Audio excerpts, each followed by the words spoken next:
За манай бизнес менежмент хөтөлбөр бол хөдөө аж ахуйн сургуулийн ууган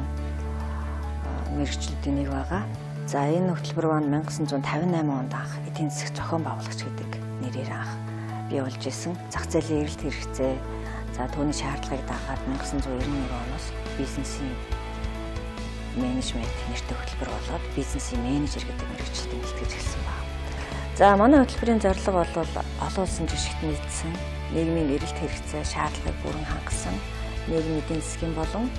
төрөл төрлийн байгууллагуудад тулгарч байгаа асуудлыг олон талаас нь шинжлэх ухааны үүднээс шинжилгээ хийж оновчтой шийдвэр гаргах, зөв хандлага, зөв ёс зүйтэй, ажиглагчдаа өөртөө татах,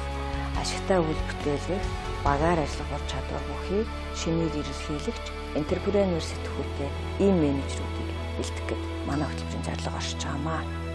За бизнесийн менежер нь аливаа байгууллагын үйл ажиллагааг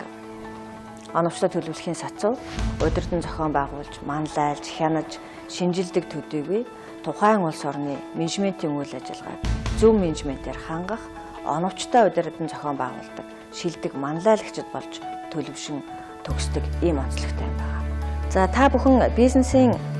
менежер мэргэжлийг эзэмсснээр бизнесийн болон бизнесийн бус байгууллагын бүх шатны менежер, удирдах албан тушаалтан, за ихтэй сургууль, коллежид багш, судлаач, эрдэм шинжилгээний байгууллагад эрдэм шинжилгээний ажилтан, судалгааны менежер, за хуваарай бизнес эрхлэгч, стартап, энтерпренeur, за гадаад дотоодын төслийн байгууллагад удирдах албан тушаалтан, төслийн менежер, за мөн төрийн болон хувийн олон нийтийн байгууллагад менежер, судлаач, гүйцэтгэлийн аудиторын албан тушаалд ажиллах бүрэн боломжтой юм аа. За та бүхэн бизнесийн менежер мэргэжлийг сонгон суралцаж төгсснөөр ирээдүйдээ зөв менежменттэй шилдэг манлайлагч нар явах болно гэдгийг хэлэхэд таатай байна.